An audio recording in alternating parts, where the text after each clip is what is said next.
Thank you very much. Thank you. Thank you. That's very kind. I always prefer if I get the applause after I speak, because then you know how you did. And Rupert, you referenced the Senate race and book publishing. I'm pretty sure those are both felonies if I talked about them. So I'm not going to mention either tonight.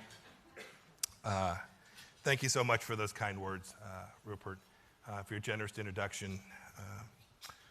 Distinguished guests, ladies and gentlemen, it's great to be with you all tonight. It's remarkable. I'm sitting at the table with Dr. Kissinger and Hank Greenberg, the Stearns, amazing people who've done amazing things for America. Thank you all so much for your remarkable service. I've been fortunate to get a chance to know Dr. Kissinger, and he's in his mid-90s. Secretary Shultz is mid-90s. I got a lot of runway left. Must be something about Foggy Bottom that keeps you going. Thanks to Ken and the Board of Trustees here for taking such good care of us. I'm humbled by your generosity and the receipt of this award tonight. My son often reminds me there's much for me to be humble for. I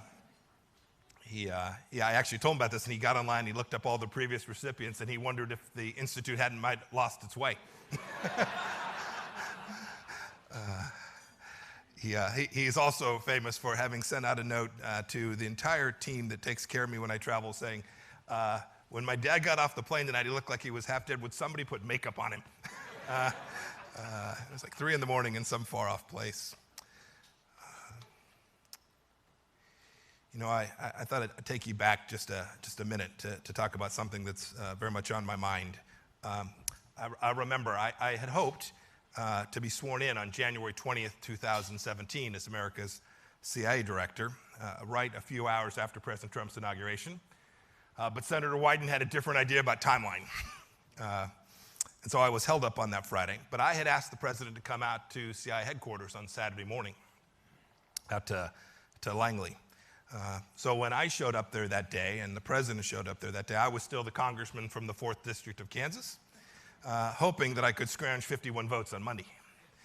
I mention that because I will never forget what President Trump was focused on. Literally less than 24 hours after he had been sworn in, he was sitting with me and the senior counterterrorism team at the CIA. And he said 3 things. He said, I'm going to give you everything you need to do. I'm going to give you the authorities you need to conduct this campaign in a way that will keep Americans safe. I want to make sure that we destroy the caliphate, and I want to get the guy who's the leader of ISIS.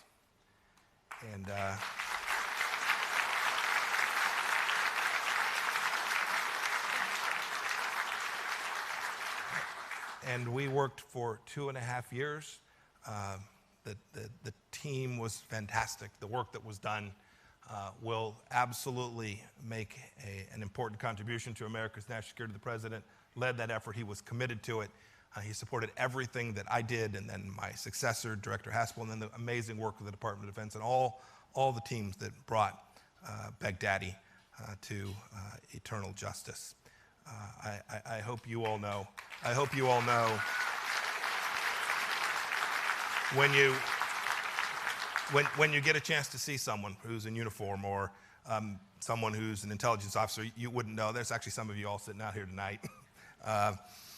You wouldn't know. Please thank them. It was amazing work that they did and important.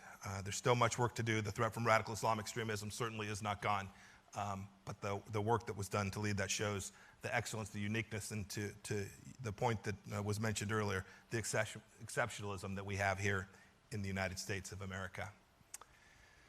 I think it's true that we can think long about history.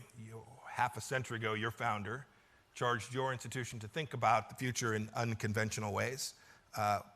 President Trump, when he selected me to be the director of the CIA, was certainly thinking about something unconventional. Who would have predicted that this kid from Southern California would have this amazing privilege?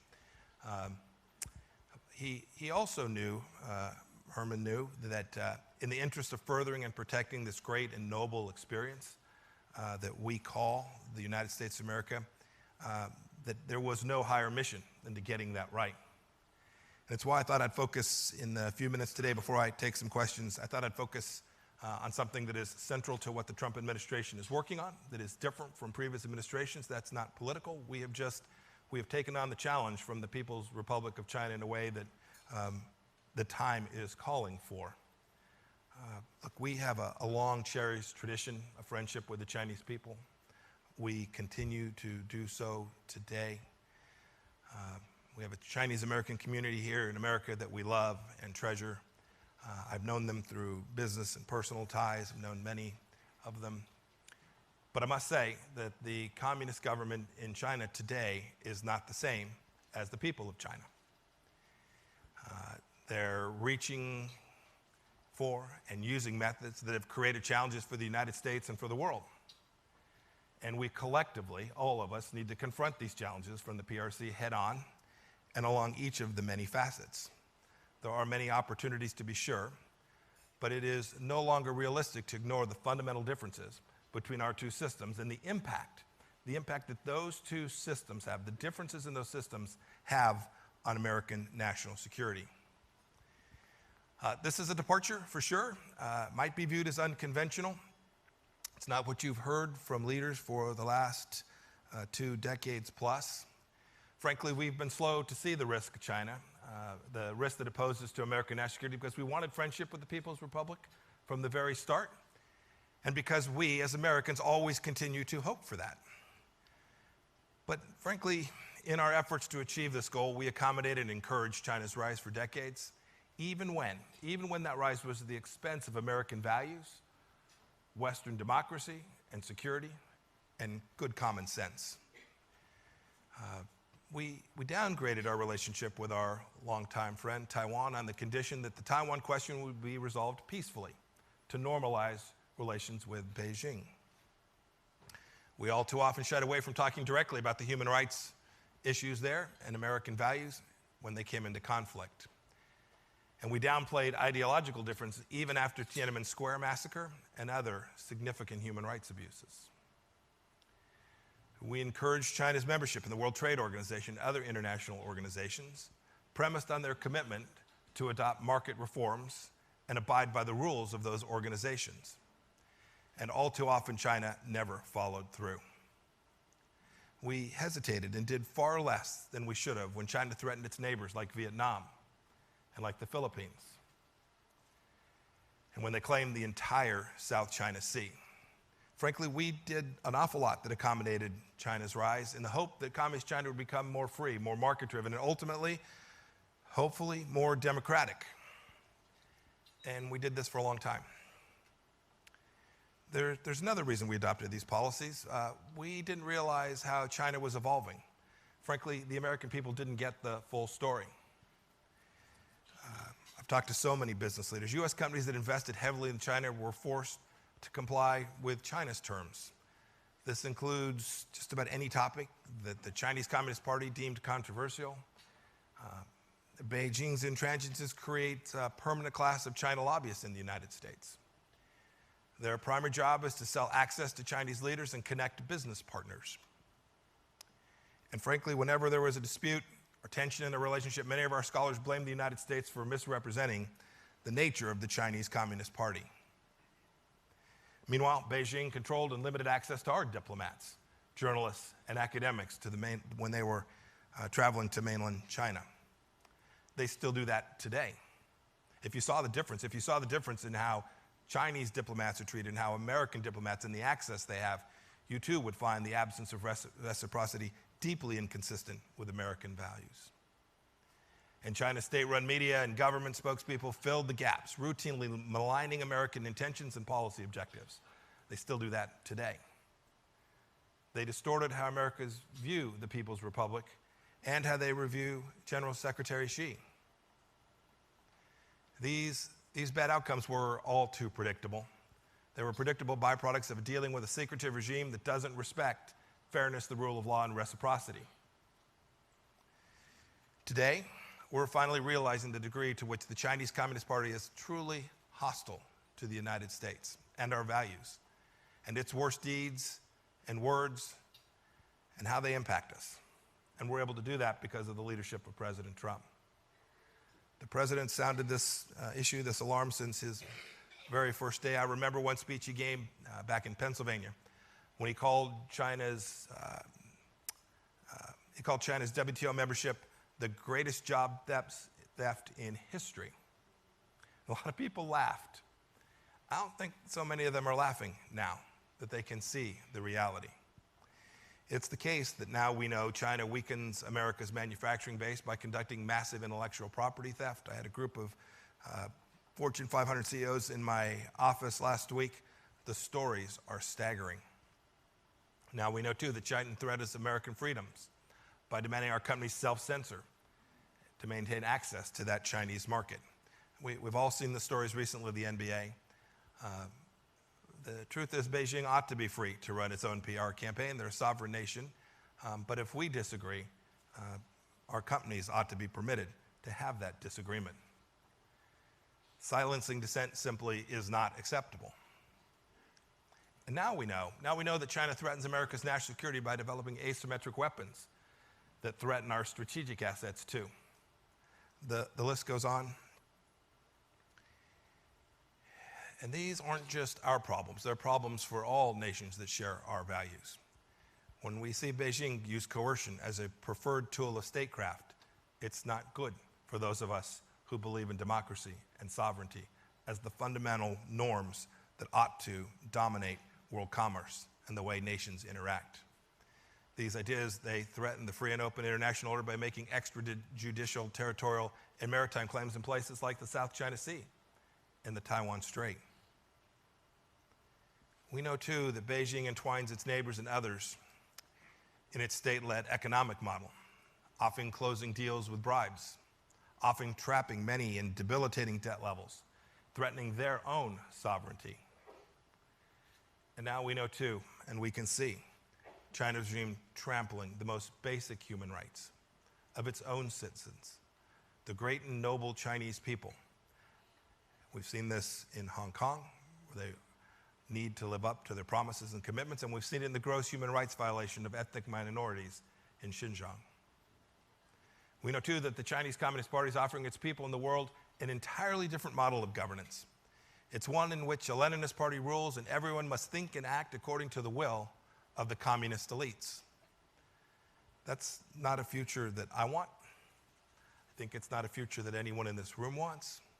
It's not a future that other democracies want. And it's not a future that the people of China, the freedom-loving people of China everywhere, don't want this model. President Trump's national security strategy lays this out. It recognizes China as a strategic competitor. That means there's challenges and there's real opportunities, and we hope that we can engage with them in ways that are constructive. But it's reality, it's the truth. It's also the case that we didn't choose some of these issues. China forced them upon us. In the coming months, I'm going to give a series of sets of remarks. I'm going to talk about each of these in some more detail. I'll talk about the competing ideologies and values and the impact that has on America and the world. The Chinese Communist Party is a Marxist-Leninist party focused on a struggle and international domination. We need only listen to the words of their leaders.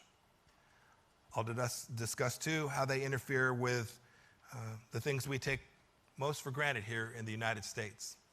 The party's intelligence agencies, the United Front work, and its propaganda outlets have embarked on a global campaign to change public opinion in favor of Beijing. We want to preserve our freedoms, our freedom of speech, and we want to make sure that information flows freely everywhere. And I'll discuss, too, the impact on the international order. Beijing is actively creating its own international space, and it participates in international organizations to validate its authoritarian system and spread its reach. We, in the United States, and I think the good people who are part of the Hudson Institute, want to preserve the existing free and open international order that the United States has helped create and continues to lead. And I'll talk, too, about the economy. China has engaged in unfair predatory economic practices, and it's utilizing state assets to build its economic footprint all around the world. We want China to be successful. We want it to have a successful economy. We want a transparent, competitive, market-driven system that is mutually beneficial for all involved. You can see the first steps towards that in the phase one deal that we're close to signing. I'm optimistic we'll get there. It's a good thing, a place that we can work together. We want to make sure that we get that right, and we want to make sure that the economic relationships are fair, reciprocal, and balanced as between us as well. I think this will show that there is common ground to be had, and the Trump administration will work tirelessly to find it wherever we can. And I'll get a chance, too, to talk about how our militaries compete and the capabilities that China has built up that far exceed what they would need for self-defense. You know, there's lots of discussion, lots of think tank discussion, lots of academic discussion about what the relationship will look like between the United States and China in the years and decades ahead. I'll be clear about what the United States wants. We don't want a confrontation with the People's Republic of China. In fact, we want just the opposite. We want to see a prosperous China that is at peace with its own people and with its neighbors. We want to see a thriving China, where Chinese business community transact business with the rest of the world on a fair set of reciprocal terms that we all know and understand. And we want to see a liberalized China that allows the genius of its people to flourish. And we want to see a China that respects basic human rights of its own people, as guaranteed by its own constitution.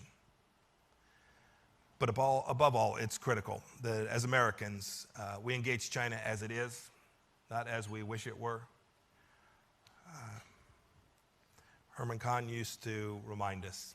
He would urge us to think unconventionally, to create persuasive arguments for policy, and make those arguments consistently to the American people. We have to think anew and unconventionally about the People's Republic of China. I hope you will all join me in that. We will learn together, and we will develop a strong relationship between these two nations. I'm going to now stop, take a few questions from Mr. Kahn. Thank you. God bless you all.